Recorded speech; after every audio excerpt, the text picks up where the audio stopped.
The crowd outside your hotel room starts singing your old hit. Every voice on the exact same breath. The door locks, the phone rings. A whisper rides the dial tone. They're here for you. You cover the receiver, but the chorus keeps going. What's that? You want to be scared? Come with me.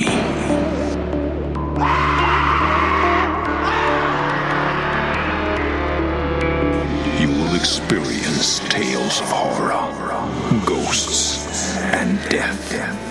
It is not recommended for the weak at heart. Listen in the dark. It's more fun that way. This is Weekly Spooky.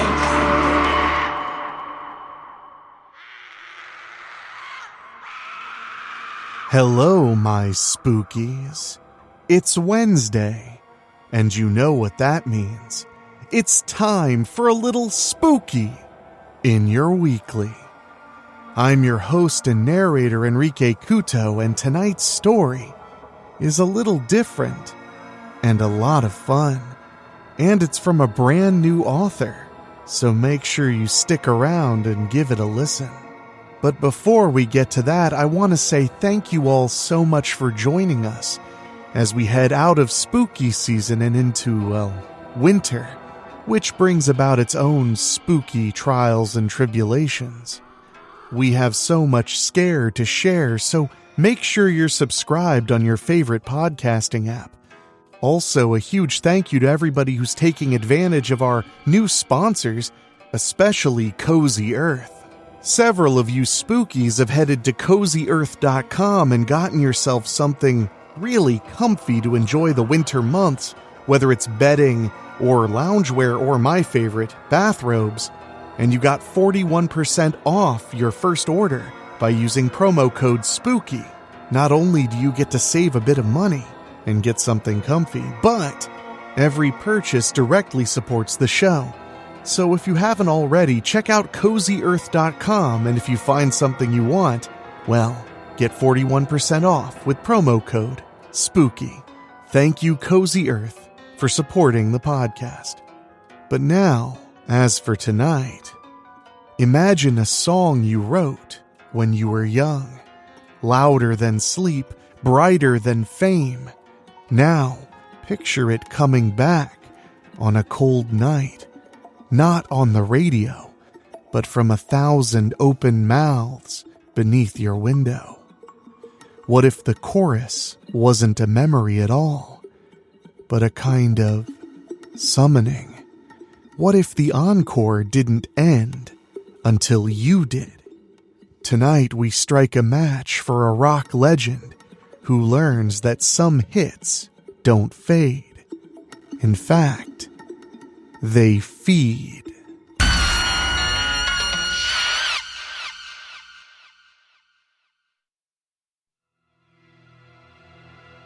Withdrawal by John Stoney Cannon.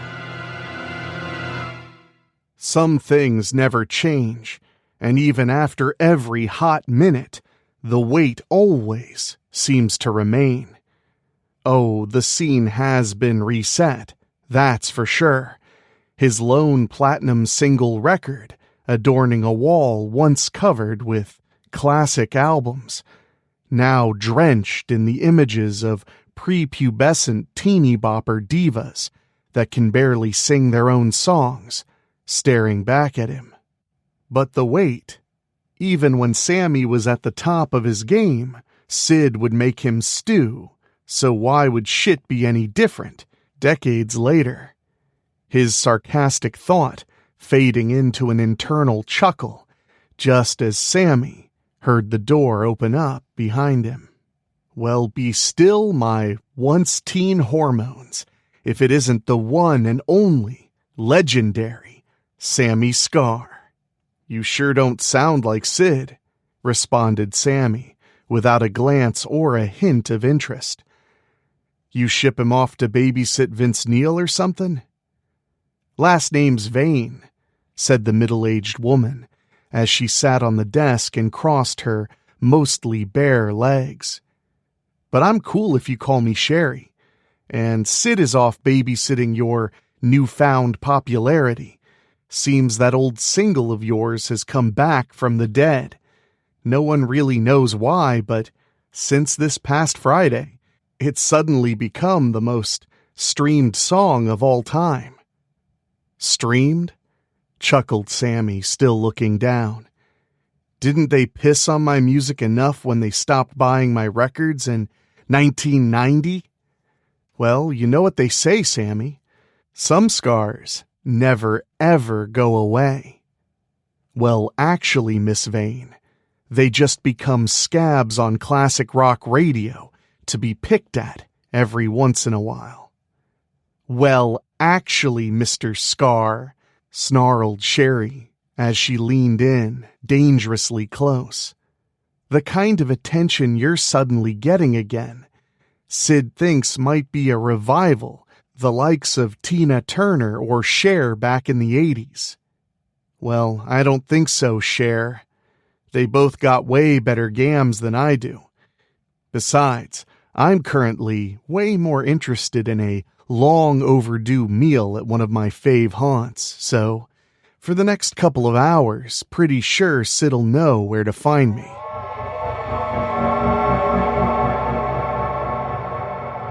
Spotting his driver through the lobby window, Sammy stepped out into the afternoon sun, just in time to find himself overtaken by an obnoxiously crazy mob. It was all he could do to keep his new Randolph shades attached to his face. A sudden tug, and he found himself bouncing around inside the car. "What the?" Sammy hissed as he glared at the scratched sunglasses. "These fuckers ain't cheap." "They're here for you," said a voice next to him. "Driver, to Dantana's, now!"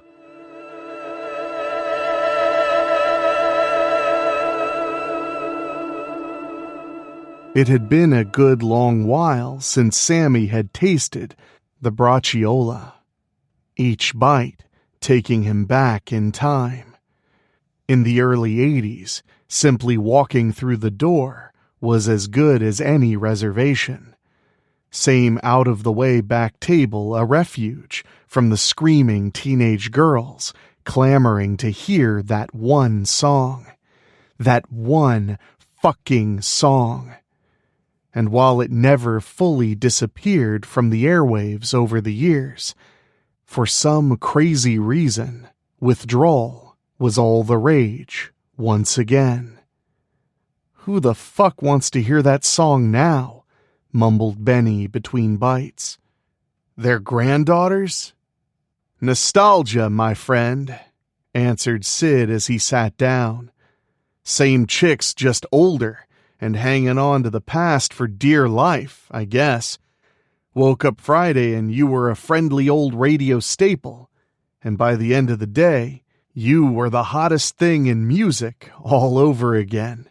Fuck if I know why." "This past Friday?" mentioned Sammy. "The 13th? You noticed that too, Sammy. I'm way ahead of you, already spinning that one to news outlets. Just a mere mention of a possible tour actually knocked the ticket site offline for a while." "I don't know, Sid," said Sammy, before chewing another bite.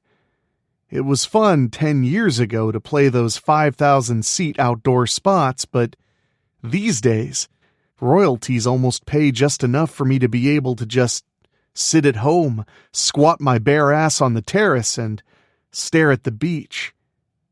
"Oh, silly Sammy, still the fucking wild man. Small amphitheaters. You kidding me? My phone's been ringing off the hook for you to play way bigger spots, like the Bowl and the Garden. Maybe bigger." "Bigger?" questioned Sammy. "You're fucking nuts, Sid."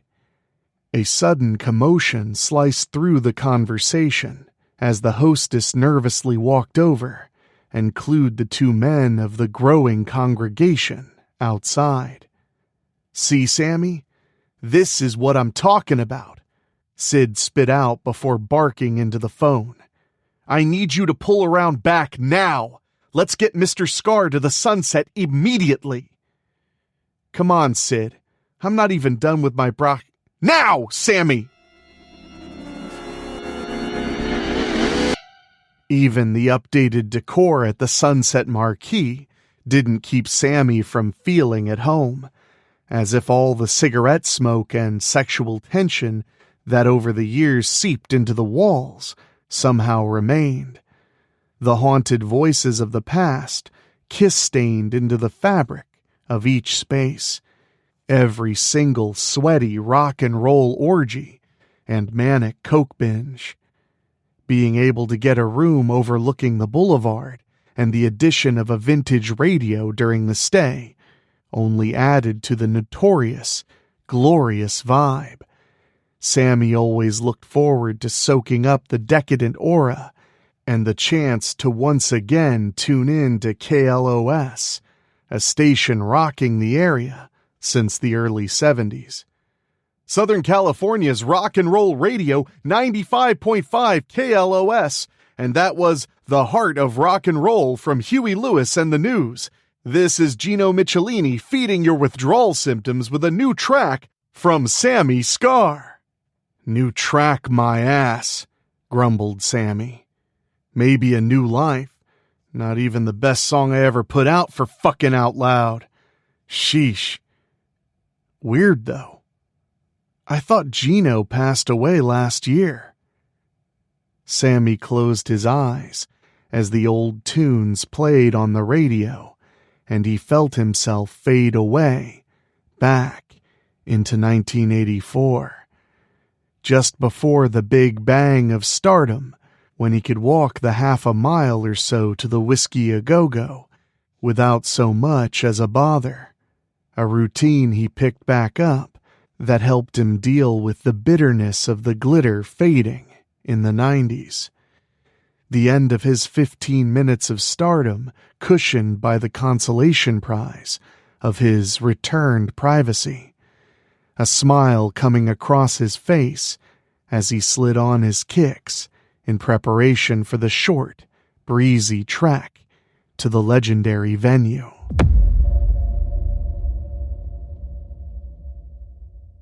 "May I help you with anything?" asked the hotel concierge as Sammy stepped out of the elevator. "Restaurant reservations, perhaps? Call for transportation anywhere?" "No thanks," replied Benny. "Just gonna walk down to the Whiskey." "I'm not sure if that's best," said the concierge as a shriek filled the hotel lobby. "There's a sizable group of women trying to push their way past security out front." "What, did somebody tell him Tommy Lee's cock is staying here or something?" "They're here for you," said the voice again. "Well, fuck all. Maybe I'll try to sneak out again a little bit later.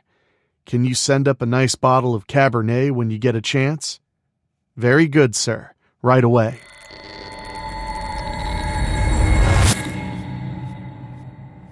Even over the sound of the radio, Sammy could hear the hum coming from the boulevard, a piece of what he figured to be the sunset at night. That energy he longed to snatch up again, and with every slow, nervous step towards the window, the hum grew louder and louder. As he inched his face closer to the window, he could see one by one the faces looking up in his direction, suddenly singing in unison as he slowly shifted the curtain aside. Waiting on the corner where the street lights fade, shadows drape like curtains on an empty stage. Your footsteps echo, but they never stay.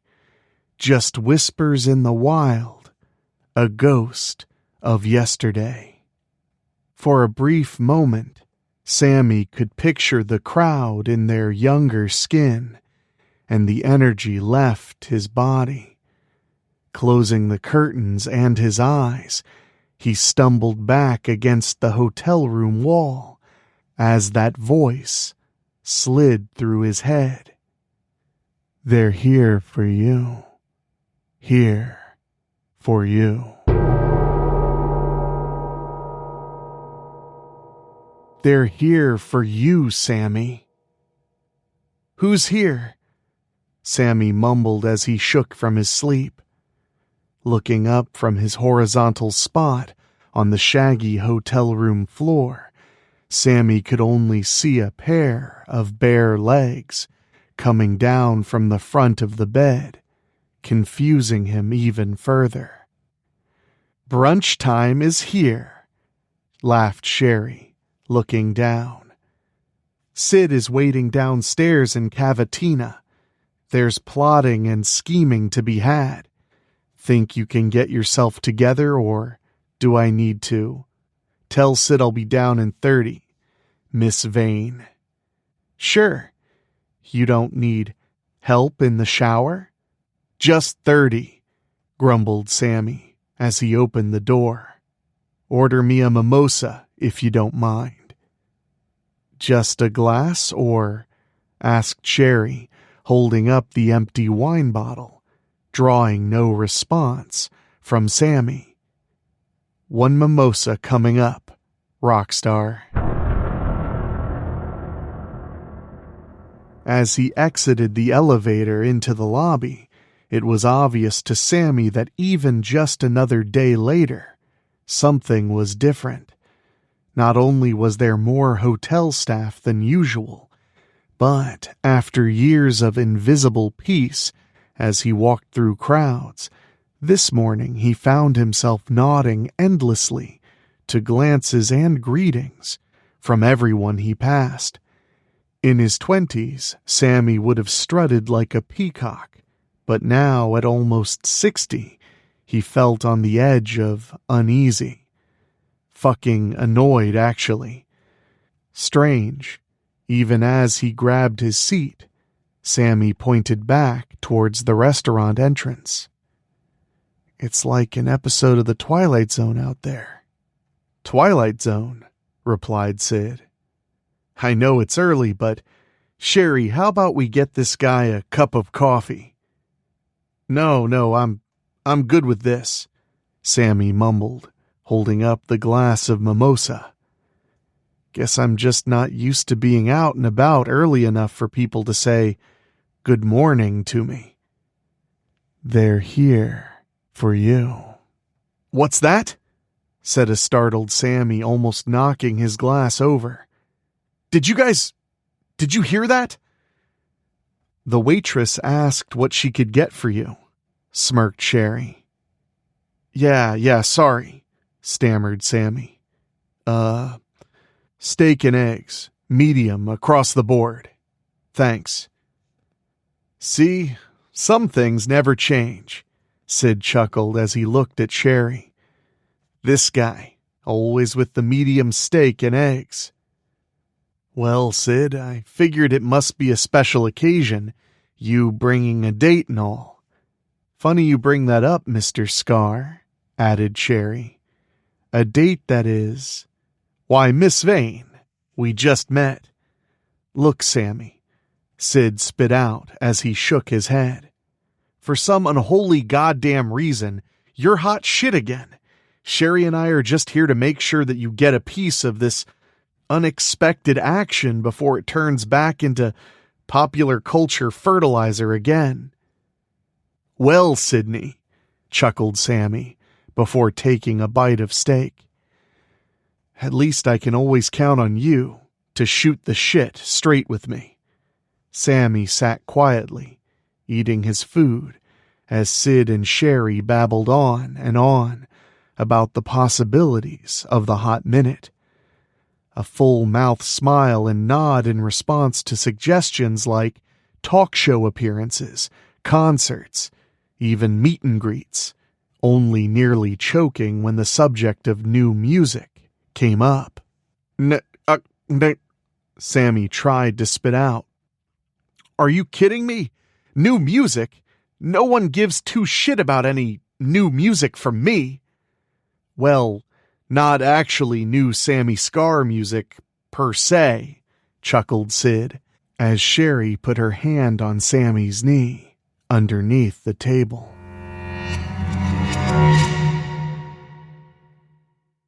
I was thinking maybe a new dance duet version of Withdrawal with Melora. Mahua? Asked Sammy, as he swatted Sherry's hand away.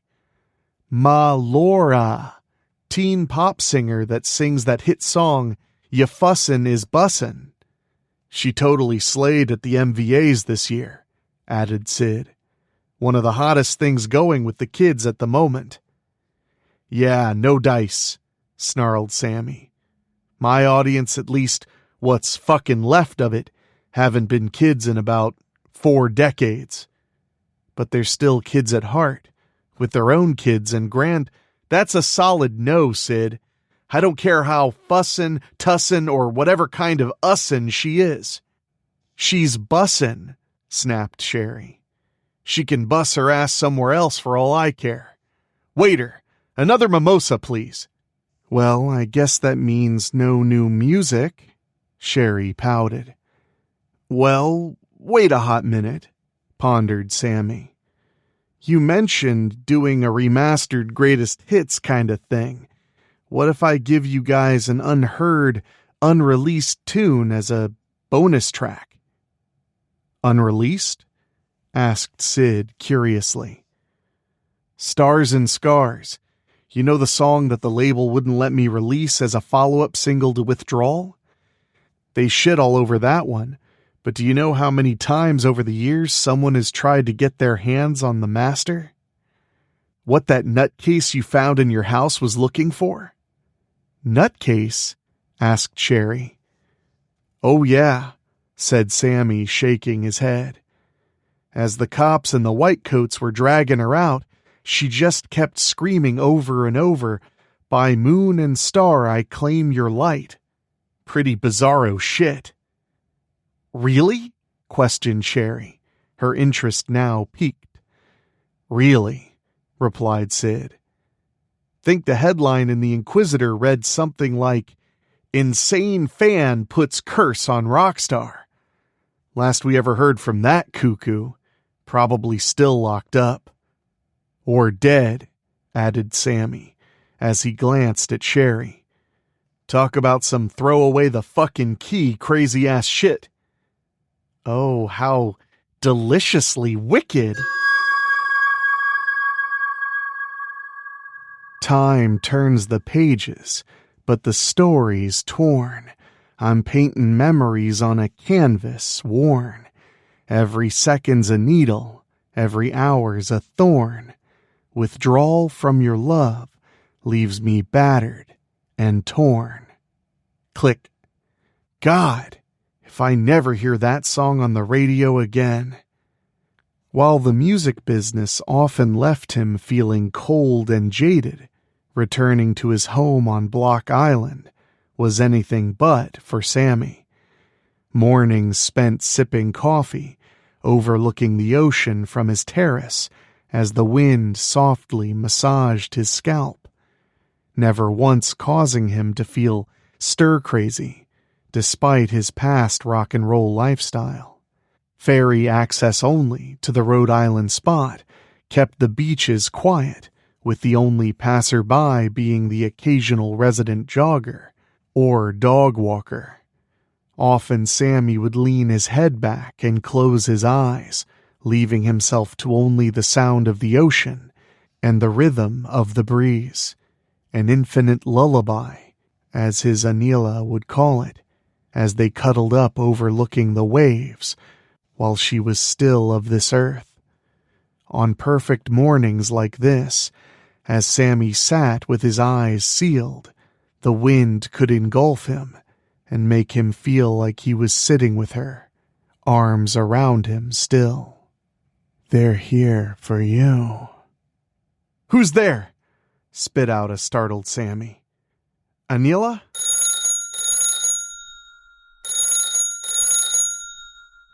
Hello? Sammy answered. Oh, hey, Sid. Yeah, sorry, I was just daydreaming on the terrace. Enough to jump when the phone rang. Yeah, she sure did love it out there. You should get your old overworked ass a spot like this and take a break from the rat race, at least every once in a while. Do I want to be a guest on Espresso Yourself with Ava? Big Apple. Sure, Sid. Just shoot me the info, but I'm telling you, man, you've got to check out this view. Hardly ever anyone down on the beach. It's about damn near perfect, this. Sammy. Hey, Sammy, what's that humming noise? Sorry, Sid. Sammy gasped as he slowly pointed his cell phone at the beach. It's like outside the hotel. They're all looking up here and singing together. They're here for you. What did you say, Sid? Hot for me. All over again. Yeah, I don't know. This shit's it's kinda creepy. Do you even realize all the shit it takes just to get out here? Anyways, feeling a little shaky maybe. Maybe I made my coffee too strong. Think you can send me a lift so I can get out of here? Yeah, we'll meet up in the city. Over the years, Sammy had grown weary of talk show appearances, especially those that consisted of him sitting at what he considered the ass crack of dawn in a dressing room, sipping ordered up crapfucks coffee as he waited to trade fake chit-chat with some fly-by-night host, eventually putting on a smile to walk out to the screaming sound of what Sid later in life called a high school English teachers' convention. Over middle-aged women in way too short, bad haircuts, of the opinion that their online knockoff Sammy Scar t-shirts somehow fit well, with mom jeans or a long denim skirt and white tennis shoes. But while Sid thought it a sad attempt to relive their teen years, Sammy considered it a privilege to be allowed to forever be a part of their lives, even if it was mainly for that one damn song.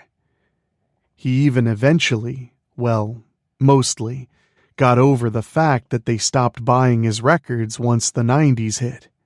And even if at times the 5,000 seaters were a little more effort than they were worth, money-wise, at least over half the audience was made up of true fans that could even sing along to the deepest cuts from all of Sammy's 80s records. But, despite all of his appreciation, the sudden renewed attention had Sammy feeling awkward and at times a bit paranoid, enough so to question appearing on the already scheduled talk show. Not wanting to see a promotional opportunity get pissed down the toilet, Sid, luckily, had just the answer. Good morning and welcome to Espresso Yourself with Ava. This morning we're going to do something a little different. An inside the recording studio exclusive with our very special guest, Sammy Scar. Good morning, Ava, said Sammy. I gotta say, the coffee is bueno. Thank you. Thank you, Sammy. As you know, we usually have a live audience, and we did receive quite a few calls from fans that were bummed out that you wouldn't be in our regular studio. But they all perked up when it was announced that the reason for interviewing you in here was to catch you on a quick break while you're rehearsing for your upcoming new tour. And I, for one, sure do appreciate you taking the time to make it happen, Eva. The fans are the reason that the spotlight is pointing my way once again. We had to rehearse. No way I was going to diss them by taking a half-cocked show out on the road. Well, to clue the fans in on all the hard work, your longtime manager, Sid, told me that you're going to not only be doing some songs that you've never played live before, but a song that's also considered to be the holy grail of unreleased Sammy Scar songs. Oh yeah, diehard fans already know that Stars and Scars was recorded with the intention to be the follow-up single to Withdrawal. The label wasn't interested in it being the next single, so I refused to put it on the album, or any album after that. You even turned down the request to put it on the soundtrack to the horror cult classic The Corvid. So, why release it now? Well, Eva, it was only created as a follow-up single to Withdrawal, and with that song unexpectedly becoming a hit a second time, Stars and Scars has a second chance to follow it. So you're saying that it took the fans to make it possible for them to get the Sammy Scar song that they've always wanted the most? I guess you're right, Eva. And not only that, it took the fans to make the very last Sammy Scar wish come true. But I gotta tell you, fans may have been chasing this song for years, but it's actually not the last Scar that's been kept under wraps. Really, Sammy? Do tell, do tell. In due time, Eva. But would you like me to play you a little bit of Stars and Scars? Oh, I think everybody watching would love that. Sammy strapped on his acoustic guitar, playing the first verse as he slowly walked out of the room. Midnight whispers call my name. Silver shadows play their game. I got stars inside my veins and scars that sing in the rain. Breaking news on Big Apple Radio. Traffic was brought to a stop as fans of 80s rock and roll singer Sammy Scar gathered to try to catch a glimpse of the rock icon. Emergency personnel were brought in to attend to several people, including Scar, who were found dehydrated and dizzy. The singer, as well as TV personality Eva, who was at the studio for a live broadcast of Espresso Yourself, were safely escorted out of the building.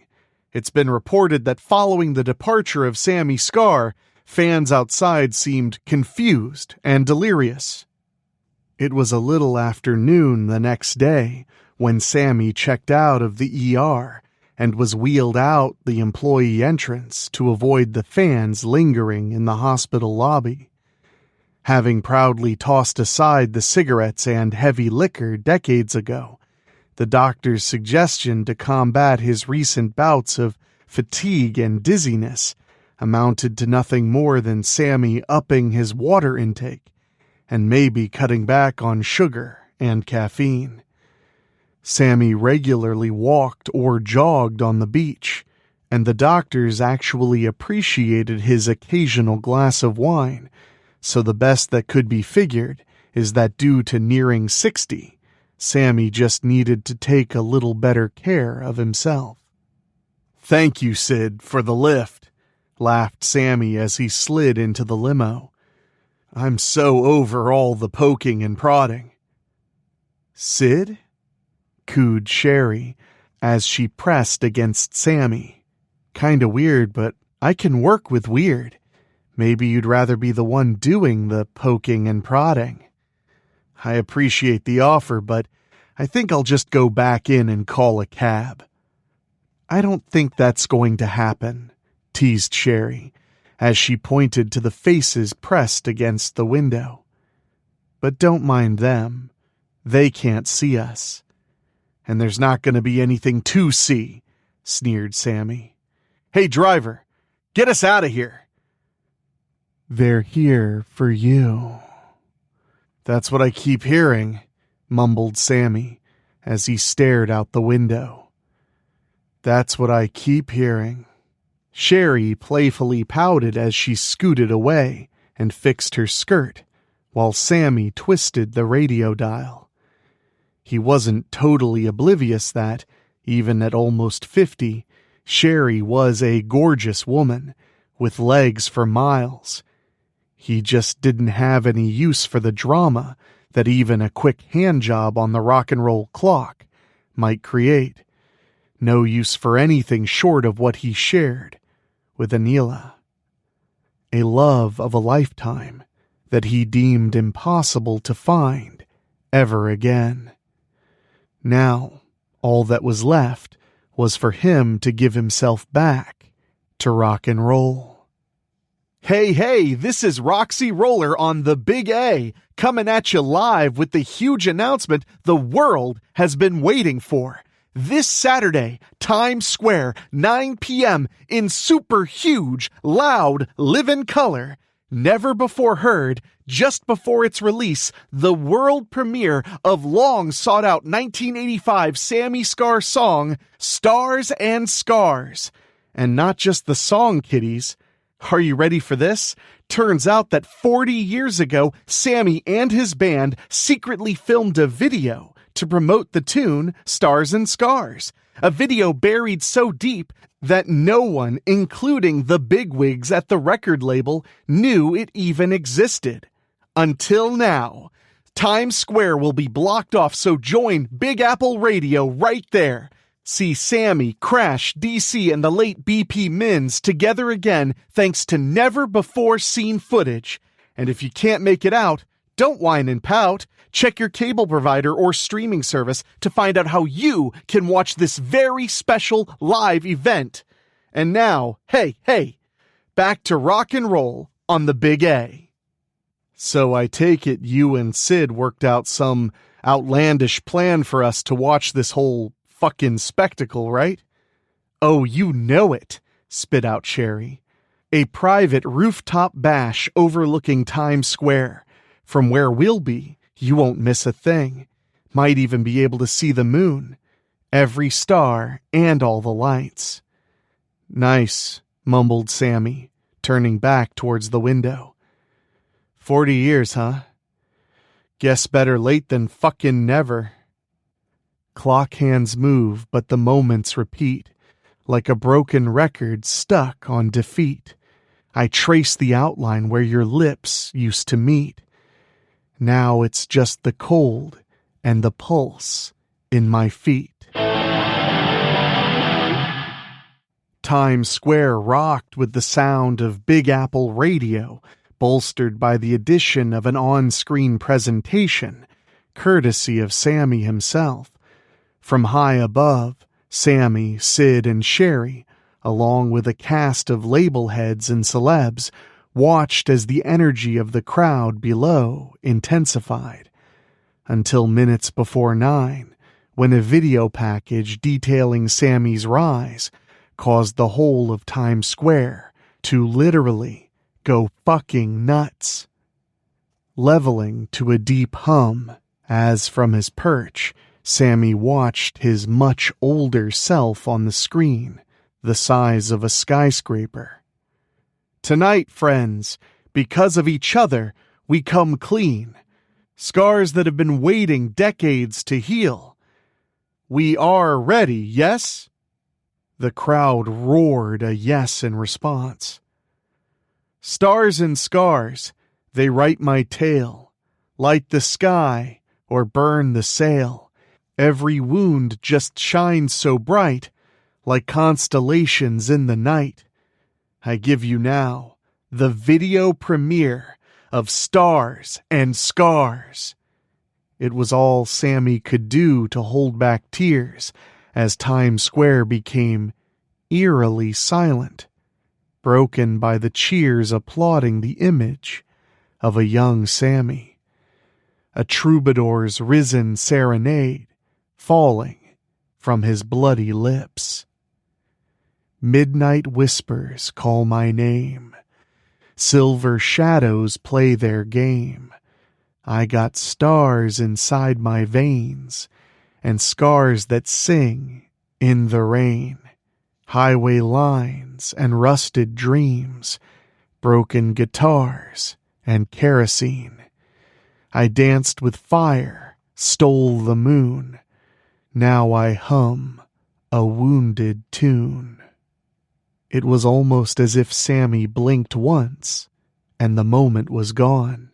The entirety of the square below erupting as one, an eruption that felt longer than the video itself, and as the party above exchanged congratulations, The gathering slowly settled into yet another hum.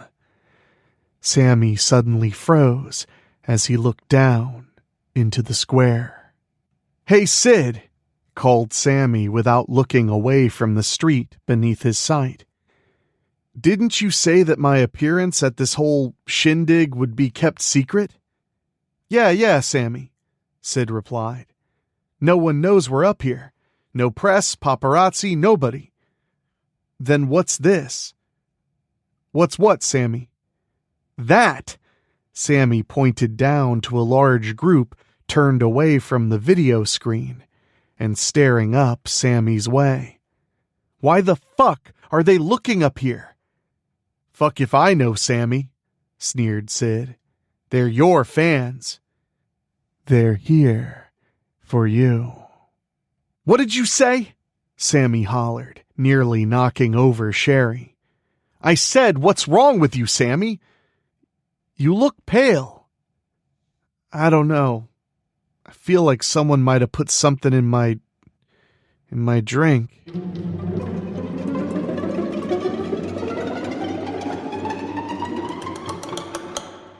In the 2 months since the Times Square video premiere of Stars and Scars, Sammy was able to rest and rehearse in preparation for the first night of the tour, thanks to Sid. Within a virtual guarded compound in the Canadian countryside, Sammy and the band began razor tight as the world outside exploded in the second coming of Sammy Mania, a mania that prompted Sid to cancel all public appearances in order to keep Sammy safe for the tour, setting the stage for the first of 13 straight sold-out nights at the Hollywood Bowl, easily smashing the record of 4 consecutive sold-out nights set in 2017. The possibility of even a single sold-out night anywhere for Sammy had long been considered impossible to ever achieve again. Just the thought created so much tension within Sammy that he could hardly sit still backstage. "Sammy!" shouted Sid. "Your insane pacing is going to cause me to have an anxiety attack. Sit the fuck down already." "Oh, leave him alone," Sherry teased. "You should be ecstatic. You locked up a tiger in its cage for 2 months, and now he's ready to pounce." "Well, can't he pounce once he gets on stage?" "Sammy, you're going to drive me to drink even more." "Hush now," chirped Sherry as she cornered Sammy. "He's going to chew this audience up. Right, Tiger?" "Grrr." "Yeah, right," mumbled Sammy as he pushed past. "If you don't chew him up first." "If only you knew, Sammy." "Hey, what gives?" Sherry asked when she spotted Melora steadily walking in her direction. "Shouldn't you still be on stage?" "Those crazy bitches threw just about everything at me but their old lady bras," fumed Melora. "Fuck this, Sammy. You can have that fucking stage. I'm out." "Will you take care of Sammy while I go try to calm her down?" Sid pleaded with Sherry. "Fucking nutcases. If it's not one thing, it's another." Sure. "Okay, Tiger. You ready to meet your fanatical audience?" "Fanatical. Sure." Like a boxer being led to the ring, Sammy stalked toward the stage head down, toward a moment he never would have imagined in a million years. He wondered, just like he did that night in Times Square, what his Anila would think of all of this, kissing the cross around his neck that she had gifted him on their wedding night, as he reached for his guitar. "Everyone good?" Sammy asked the band. "Heads down."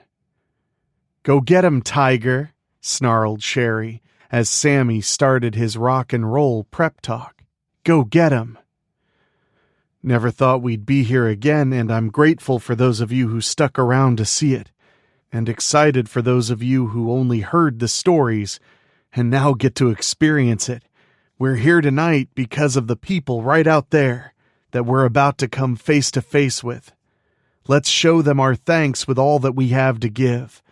Let's leave every ounce of blood, sweat, and tears on the stage tonight. Every ounce, Sherry whispered. Every fucking ounce. And with that, Sammy Scar and his band hit the stage, partly to keep his fans from waiting, partly to get it out of the way. Sammy kicked straight into his signature song, caught up in emotion until it was time to call on his faithful fans to sing the chorus back to him. And just as the crowd was about to lose their collective minds, Sammy closed his eyes and led the way. Withdrawal, the ache in my veins, a hunger so deep, but it's you I can't tame. The silence screams louder than thunderous rain. Withdrawal, I'm drowning in your name. Over and over and over in time to the drums, until Sammy finally opened his eyes. Suddenly, the audience looked revived and young again as they continued to chant. Shaken, Sammy caught a glance of his bloody fingers, but as he stopped playing, a pain shot through his arm, pushing him to strike back at his guitar. The pain only returning when he forced himself to try and stop again, reappearing as he ran towards the side of the stage and yelled at Sherry. "There's something wrong!" "You eat 'em up, Tiger," laughed Sherry as she sang along. "No, you don't understand," Sammy cried as he pointed his head at the rabid audience. "I think they're doing something to me, Sherry." "But they're here for you, Sammy," laughed Sherry, causing him to stop dead in his tracks. "Make them feel young again." "They're here for you." And on, the endless dance between Sammy and his faithful followers continued, Sammy's face showing further defeat with each pass made to seek relief from Sherry. "Please, Sherry, please, get me out of this hell!" And as it approached midnight, the audience found itself back in the heart of time. Sherry looked at Sammy, pointed to the sky, and laughed out loud. "They may be here for you, but by moon and star, I claim your light."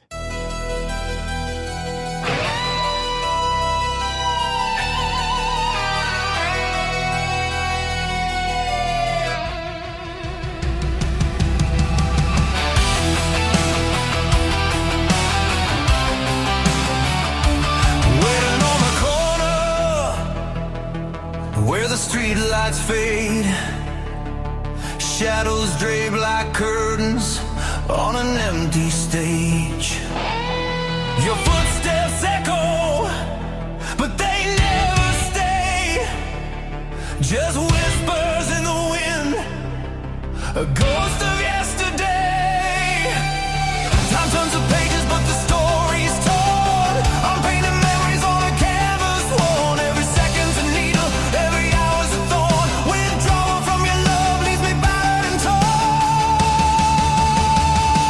Withdrawal, the ache in my veins, a hunger so deep, but it's you I can't tame. The silence screams louder than thunderous rain. Withdrawal, I'm drowning in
call my name.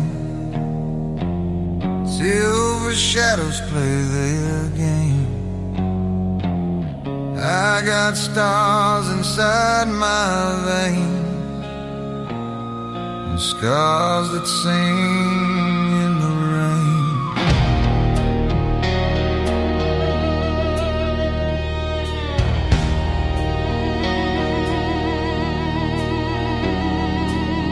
Highway lines and rusted dreams, broken guitars and kerosene. I danced with fire, stole the moon. Now I hum a wounded tune. Stars and scars, they ride my tail. Light the sky or burn the sail. Every wound just shines so bright, like constellations in the night.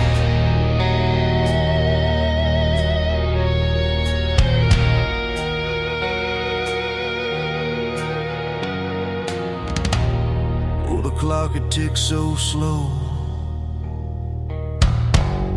Dusty records play the show. All the ghosts, they come and go,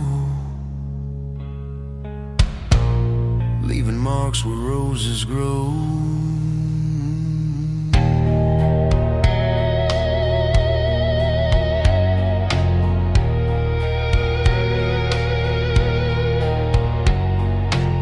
Cigarette smoke fills the air, old regrets and threads to wear. I traded love for a lonesome rhyme. Now the stars keep stealing time. Footsteps echo down the hall, photographs begin to fall. Every frame a chapter lost, paid the price but still the cost. Stars and scars, they ride my tail. Light the sky or burn the sail. Every wound just shines so bright, like constellations in the night. Stars and scars, they ride my tail. Light the sky or burn the sail. Every wound just shines so bright, like constellations in the night.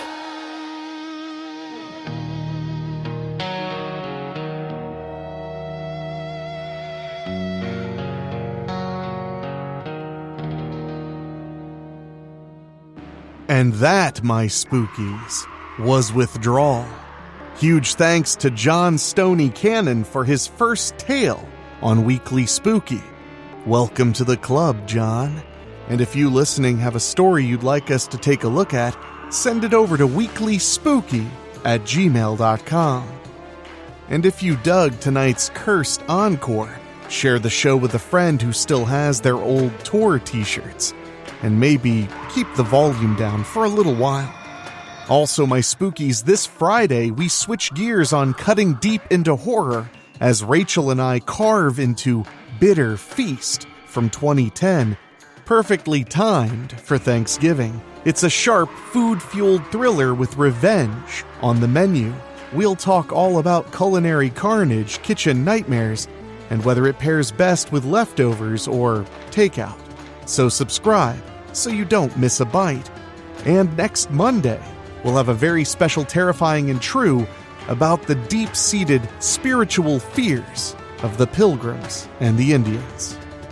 And I want to say an extra special thank you to our Patreon podcast boosters, folks who head to weeklyspooky.com/join and sign up and pay a little extra to hear their names at the end of the show, and they are Johnny Nix, Kate and Lulu, Jessica Fuller, Mike Ishkiwi, Jenny Green, Amber Hansford, Karen Ouimet, Jack Kerr, and Craig Cohen. Thank you all so much.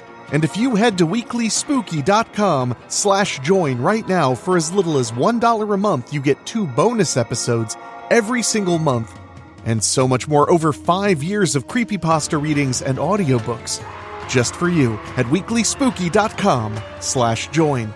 But now it's time for me to get out of here because I've got so much more in store, and Christmas is coming right up. So for myself, for my executive producers Rob Fields and Bobbletopia.com, my producer Dan Wilder, and of course my composer Ray Mattis, I'll talk at you next time. Thank you for listening. Make sure to find your way back next week. But for now, you are safe. Trust me.